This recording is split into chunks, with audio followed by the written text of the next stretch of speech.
Chennai Silks. King TV நேயர்கள் அனைவருக்கும் வணக்கம். நம்மள பாதுகாக்கிற சாமி என்னைக்காச்சு நம்ம கிட்டே தப்பா நடந்திருக்குமா?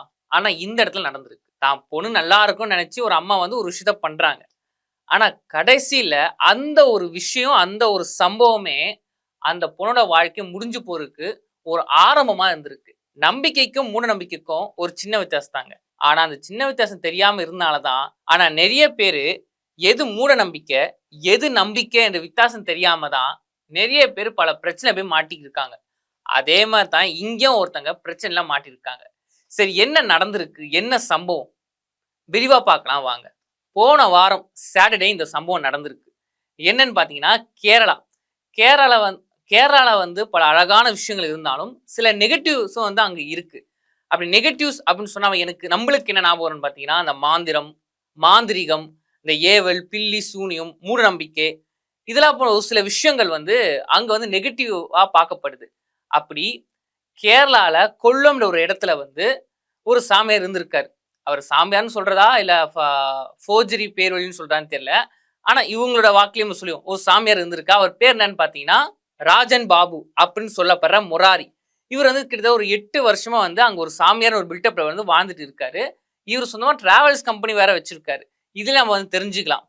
அதாவது ஒரு சாமியாருக்கு வந்து பிசினஸ்ன்ற விஷயம் தேவையே இல்ல. ஆனா சாமியார்ன்ற ஒரு போர்வையில வந்து டிராவல்ஸ் கம்பெனி ஆரம்பிச்சிருக்காரு. அதான் அவருடைய பேர்லயே. கிட்டத்தட்ட இவர் 8 வருஷமா வந்து கொல்லத்துல வந்து ஒரு சாமியார், நான் வந்து எனக்கு எல்லாமே தெரியும் அப்படின்னு சொல்லி ஒரு பில்டப் குடுத்திருந்திருக்காரு. இவர் என்னென்ன பண்ணுவார் பார்த்தீங்கன்னா, அந்த ஜாதகம் கணிக்கிறது, அப்புறம் வந்து உங்களுக்கு யாரா பில்லி சுன்மின வச்சா வந்து எடுக்கிறது, இந்த மாரி விஷயத்தெல்லாம் வந்து அவர் அங்க பண்ணிட்டு இருந்திருக்காரு. கிட்டத்தட்ட ஒரு 8, 10 வருஷமா. இப்படி இருக்கும்போது கேரளால மிண்டான்ற ஒரு பகுதியை சேர்ந்த ஒரு அம்மாவும் ஒரு பொண்ணும் வந்து இவங்கள போய் பார்க்க போறாங்க. அங்க போய் இங்க என்ன சொல்றாங்கன்னா, "சாமி, என்னோட பொண்ணுக்கு வந்து சரியா படிப்பு வர மாட்டுது. அவ வாழ்க்கையில வந்து ரொம்ப கஷ்டப்படுவா போல. அவளுக்கு வந்து அடிக்கடி உடம்பு சரியில்லாம போகுது. யாரோ பில்லி சூனியம் வச்சுட்டாங்க போல" அப்படின்னு அவங்க அம்மா வந்து சொல்றாங்க. இதெல்லாம் பார்த்த அந்த சாமியார் வந்து இவங்க சொன்ன எல்லா விஷயத்தையுமே அப்படியே எடுத்துக்கிட்டு கொஞ்சம் பில்டப் பண்ணி இவரும் சொல்லியிருக்காரு. இந்த சாமி என்ன சொல்லியிருக்காருன்னா, "ஆமாங்க, உங்க லைஃப்ல வந்து இவ்ளோ கஷ்டங்கள் இருக்கு. நீங்க இதுக்கு வந்து நீங்க போன ஜென்மத்துல செஞ்ச பாவமா இருக்கும்ன்னு" சொல்லி அப்படியே அடிச்சு விட்டுருக்காரு. இஷ்டத்துக்கு கதைய. இதெல்லாம் கேட்டு அவங்களுக்கு என்ன நினைச்சிருக்காங்கன்னா, அப்போ சாமியார் வந்து ரொம்ப பவர்ஃபுல்லான சாமியார் போல. நம்ம கஷ்டத்தெல்லாம் சொல்றாங்களே அப்படின்னு. ஆனா இவங்க சொன்ன விஷயத்த அவரும் சொல்லியிருக்காரு. கொஞ்சம் பில்டப் பண்ணி சொல்லியிருக்காரு. இது அவங்களுக்கு தெரியல. இங்க தான் நம்பிக்கைக்கும், மூட நம்பிக்கைக்கும் உள்ள வித்தியாசமே.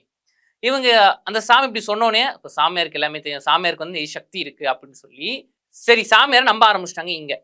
உடனே அந்த சாமியார் வந்து சொல்ல ஆரம்பிச்சிருக்காரு. உங்களுக்கு வந்து இந்த கஷ்டம்லாம் போணும், பரிகாரம் போணும் அப்படின்னா, நான் சொல்ற பரிகாரத்த பண்ணணும்.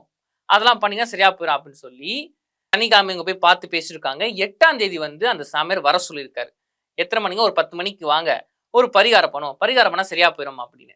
இவங்களும் அவங்க பொண்ண கூட்டிட்டு போயிருக்காங்க. ஏன்னா இவங்களுக்கு நம்பிக்கை. நம்மளோட பொண்ணோட பிரச்சனை எல்லாம் சரியா போயிருமே அப்படின்னு. ஆனா 10 மணிக்கு வர சொன்ன இவரு 3 மணி வரைக்குமே வெயிட் பண்ண வச்சிருக்காரு. என்னன்னு கேட்டா, இல்ல நிறைய கிளையண்ட்ஸ் வந்திருக்காங்க. அதான் இவங்கள மாரியே ஏமாந்து பல பேர் வந்திருக்காங்க அங்க. நிறைய பேர் வந்திருக்காங்க. அவங்கலாம் பார்க்கணும்னு சொல்லி சொல்லியிருக்காரு. ஆனா அப்போ கூட அந்த அம்மாக்கு டவுட் வந்திருக்கணும். என்னடா 10 மணிக்கு வர சொன்னாரு. ஆனா 3 மணி வரைக்குமே வெயிட் பண்ண வைக்கிறாரே. ஆனா அந்த அம்மா வந்து அப்படிலாம் சந்தேகப்படல. ஏன்னா முழுசா நம்புறாங்க. ஆனா இவர் வெயிட் பண்ண வச்சதுக்கு காரணம்னா, இவர் சில விஷயங்கள வந்து பண்ணணும் அப்படின்னு. இவர் வந்து பிளான் போட்டுருக்காரு ஆல்ரெடி. ஒரு 3 மணி வரைக்கும் வெயிட் பண்ணி வச்சிருக்காரு. 3 மணிக்கு மேல தான் அந்த அம்மாவையும், அந்த பொண்ணையும் பார்த்திருக்காரு. அந்த பொண்ணுக்கு வந்து கிட்டத்தட்ட ஒரு 18 வயசுக்கு கீழ தான் இருக்குமே. அந்த பொண்ண மட்டும் என் ரூமுக்கு வர சொல்லுமா. ஒரு பூஜை பண்ணணும், ஒரு பரிகாரம் பண்ணணும். இது பண்ணும்போது கூட யாருமே இருக்கக்கூடாது அப்படின்னு அந்த சாமியார் சொல்லியிருக்க. உடனே அவங்க அம்மா வந்து நம்பியிருக்காங்க. சரி, சாமியார் சொன்னா கரெக்ட்டா தானே இருக்கும்னு சொல்லி, ஒரு ரூமுக்குள்ள கூட்டிட்டு போய் அந்த பொண்ண விட்டுட்டு இவங்க வெளிய வந்திருக்காங்க. சாமியார் உள்ள போயிருக்காரு. சாமியாரும் அந்த பொண்ணு மட்டும் இருந்திருக்காங்க. என்ன இவரு சொல்லியிருக்காருன்னா, "ஒரு 1/2 மணி நேரம் இரும்மா. ஒரு பூஜை பண்ணி அனுப்பிச்சு விடுறேன்" அப்படின்னு சொல்லியிருக்காங்க. 1/2 மணி நேரம் ஆகுது, 1 மணி நேரம் ஆகுது, 1 1/2 மணி நேரம் ஆகுது, 2 மணி நேரமும் ஆகுது. இதுக்கப்புறம் தான் அம்மாவுக்கு வந்து ஒரு பயம் வந்திருக்கு. என்னடா அது 2 மணி நேரம் ஆச்சே! என்ன நடந்துச்சுன்னு தெரியலையே! இவ்வளோ நேரம் ஆகுது, என்ன ஆச்சு அப்படின்னு கதவ திறந்துட்டு உள்ள போய் பார்க்குறாங்க. அதாவது லைட்டா தான் அந்த கதவு வந்து மூடி இருக்கே. உள்ள போய் பார்த்த பிறகு தான் தெரியுது. ஃபர்ஸ்ட் இவங்க தட்டியிருக்காங்க, திறக்கல. அதுக்கப்புறம் தான் வந்து உள்ள போய் பார்த்தா, அந்த பொண்ணு அழுதுகிட்டு இருந்திருக்கு. இவர் வந்து ஓரமா நின்டு இருந்திருக்காரு. அப்ப அந்த பொண்ணுட்ட கேட்டப்ப அவங்க பொண்ணு எல்லா விஷயமே சொல்றாங்க. என்ன சொல்றாங்கன்னா, "இந்த மாரி இவங்கிட்ட வந்து தப்பா நடந்துக்கிட்டாரும்மா" அப்படி. எந்த தானோ கோவம் வரும்ல. ஆனா இவங்களால வந்து அந்த இடத்துல என்ன பண்ண முடியும்னு தெரியல. ஏன்னா ஒரே லேடி கோயிலுக்கு வேற வந்திருக்காங்க. சுத்தி வந்து அவங்க சீடர்கள்னு சொல்லி ஒரு 4, 5 பேர் வேற இருக்காங்க. என்ன பண்றதுன்னு தெரியாம, அந்த பொண்ண கூட்டி வீட்டுக்கு வந்திருக்காங்க. வீட்டுக்கு கூட்டு வந்த பிறகு, அவங்க சொந்தக்காரங்களாம் சொல்லியிருக்காங்க. உடனே சொந்தக்காரங்களாம் வந்து கோமா ஆயிருக்காங்க. உடனே என்ன பண்ணியிருக்காங்கன்னா, தான் பொண்ண கூட்டிக்கிட்டு அந்த இடத்துக்கு போயிருக்காங்க. போய் பார்த்தா சாமியார காணோம். எங்கன்னு பார்த்தா சாமியாருக்கு புரிஞ்சிச்சு. ஆஹா! இந்த அம்மா இதெல்லாம் பார்த்துட்டாங்க, தெரிஞ்சிச்சு.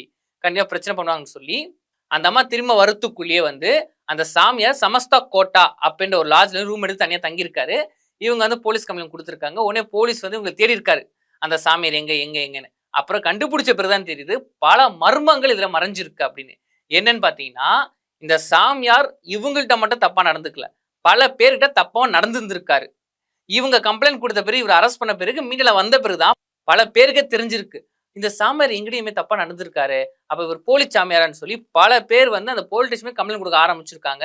இல்ல இன்னொரு விஷயம் வெளிய வருது. என்னன்னா, ஒரு சில பேர் இவரால பாதிக்கப்பட்ட பிறகு சில பேர் கம்ப்ளைண்ட் குடுக்க போயிருக்காங்க. ஆனா அங்க இருக்க போலீஸ் என்ன சொல்லியிருக்காங்கன்னா, கம்ப்ளைண்ட்ட வந்து ஃபர்ஸ்ட் போலீஸ் வந்து நான் எடுத்துக்க மாட்டேன்னு சொல்லியிருக்காங்களாம்.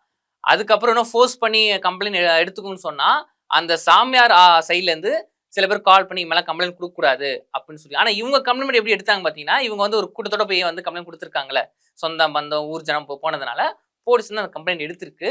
இந்த மாரி பல பேர் பண்ணியிருக்காரு. இன்னும் சொல்லப்போனா எப்படி வந்து இப்போ ட்ரெண்டிங்கா போயிட்டு இருக்க எம்ஸ்டன் ஃபைல்ஸ் மாரி, இவர் வந்து யாருக்கெல்லாம் தப்பா நடந்துருக்காரோ, அத ஒரு வீடியோ எடுத்து வச்சிருக்காரு. அந்த மாரி வீடியோஸ் நெறைய இருக்கு. எம்ஸ்டன் ஃபைல்ஸ் மாரி இந்தியாவிலயும் இப்படி ஒரு சம்பவம் நடந்த மாரி பல வீடியோஸ் வெளிவர போகுது அப்படின்னு வந்து போலீஸ் விசாரணையும் சரி, மக்களும் சரி பேசிட்டு இருக்காங்க. ஆனா இதுலருந்து நம்ம என்ன தெரிஞ்சுக்கணும்னு பார்த்தீங்கன்னா, அதாவது நம்பிக்கைக்கும், மூட நம்பிக்கைக்கும் ஒரு சின்ன வித்தியாசம் தாங்க. இவர் சொன்னா இது நடந்துரும். அதாவது இவருக்கு சொன்னா கரெக்ட்டா இருக்கும் அப்படின்னு சொல்லி யாரும் முழுசா நம்பி நகையும் சரி, பணத்தையும் சரி, ஏன் தன்னையும் இழக்காம இருக்கிறது தான் நல்லதே. இப்ப இவர அரெஸ்ட் பண்ண பிறகு நெறைய பேர் வந்து என்ன சொல்றாங்கன்னா, இப்ப இவர் பெரிய ஜோதிடர் எல்லாமே கணிக்க தெரியும்னு சொன்னாரு. ஆனா இவர் அரெஸ்ட் ஆக போறது இவரால கணிக்க முடியலையே அப்படின்னு. அதனால இதுக்கப்புறமாச்சு நம்பிக்கைக்கும், மூட நம்பிக்கைக்கும் என்ன வித்தியாசம் தெரிஞ்சு நம்ம செயல்பட்டா நல்லா இருக்கும். இதே மாரி வேற ஒரு வீடியோல வந்து உங்கள சந்திக்கிறேன். அதுவரை உங்களை விடைபெற்றுக் கொள்வது நான் உங்கள் டேவிட் சுரேஷ்.